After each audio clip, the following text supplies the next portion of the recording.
Hello viewer, 30শে December ছিল আমাদের reunion. আমরা এসএসসি 2003 সালের ব্যাচ। 2024 সালের শেষ লগ্নে এসে আমরা পুনর্মিলিত হলাম। অনেক সহপাঠী বন্ধুদের সাথে দেখা হলো প্রায় 20 বছর পরে, কিন্তু মনেই হচ্ছিল না এত বছর পরে দেখা হয়েছে। আমি পৌঁছানোর আগে এই সকলে এসে গিয়েছিল। যেহেতু আমি মাগুরা থেকে গিয়েছি তাই বেশ কিছুটা দেরি হয়েছে। বন্ধুরা আমাকে দেখতে পেয়েই নাম ধরে ডাকছিল, কাছে টেনে নিচ্ছিল। খুবই ভালো লাগছিল আমার। এই দীর্ঘ বিরতির পরেও এভাবে আমাকে সবাই মনে রেখেছে, এটা আমার জন্য অনেক বড় পাওয়া। এই পুনর্মিলনী হয়েছে মুন্সিগঞ্জের মাওয়াতে, পদ্মা সেতুর সংলগ্নে। আয়োজনে ছিল বন্ধু সবুজ, সার্বিক সহযোগিতায় ছিল অন্য বন্ধুরা। যখন পৌঁছেছি তখন মধ্যাহ্ন ভোজনের সময়। সুন্দরভাবে ভোজন পর্ব সমাধা হওয়ার পর বন্ধুদের সাথে ছবি তুললাম, কুশল বিনিময় করলাম। স্কুল জীবনের অনেক স্মৃতিচারণ করা হচ্ছিল।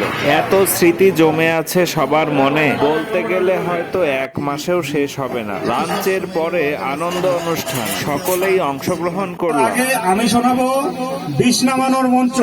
এটা রাসেল ভাইপার সহ যে কোনো সাপের বিষ নামাতে সক্ষম। সবাই রেডি থাকবেন এবং যার যার পায়ের দিকে খেয়াল রাখবেন।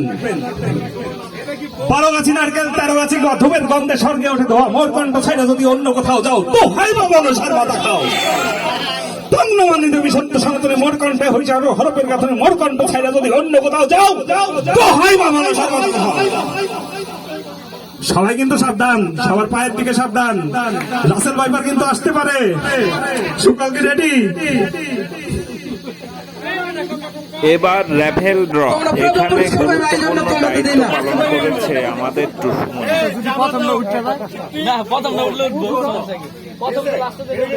পঞ্চম পুরস্কার 5টা উঠানো হয়েছে। 29 ভাই, আমি একটা কথা বলতে চাই, তোমরা কি আনন্দ উপভোগ করতেছো?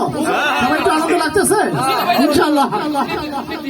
29 15 15 এই 29 15 আর কয়টা আছে রে? নাম্বার 1 আগে পাই যাবে। চতুর্থ পুরস্কার। এই ক্যামেরাম্যান ছবি তোলো। এই ভাই মানি না ভাই, তোরা দিতে না কে কেউ আলাদা দিতে। এই ছবি তোলো, ছবি তোলো। ধন্যবাদ। এই মনে এই তো পিছন দিকে আইতা তোরে দি পাইতো, আমরা ভালো দি পাইতাম বসে। তালি সবাই তালি। যারা আছে তারা আর দেও আর কি।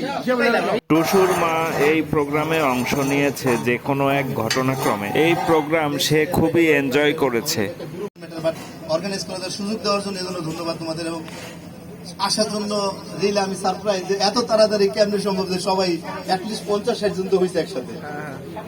অনেকদিন প্রায় 20 বছর আগে, 20 বছর আগে আমাদের সবাই প্রায় 20 বছর মোট 20 বছর প্লাস যে সবাই একসাথে হইতে পারছি আজকে। চিন্তাম না, আমি আনোয়ার তো দেখে চিনি না, আমি কিনে ভাই আমাদের আনোয়ার দাঁড়িয়ে রেখা। আমি একটু বয়স পেয়ে গেছি মানে স্ট্রেসের কারণে। আলহামদুলিল্লাহ। যেমন আজহারের ফেসই আমি ভুলে গেছি। আমি যখন এখানে আসছি এই 11:30টায় আজহারকে আমি দেখেছি এখানে ঘুরতেছে, কিন্তু ওকে আমি চিনি নাই। তো যাই হোক, সকল বন্ধুদের আসলেই সবচেয়ে বড় কথা হচ্ছে কি, আমি যাই করি না কেন আমাদের সবার প্রতি যদি বন্ধুদের প্রতি একটা টান না থাকলে আসলে কিন্তু কেউ উপস্থিত হতো না। আমি যোগাযোগ করছি এটা ঠিক আছে, কিন্তু বন্ধুদের যে মনের টান, আত্মার যে একটা টান রয়েছে, সেই টানের বন্ধন থেকে কিন্তু আজকের এই 2003-এর যে পুনর্মিলনী, হ্যাঁ, এটা সফল হয়েছে।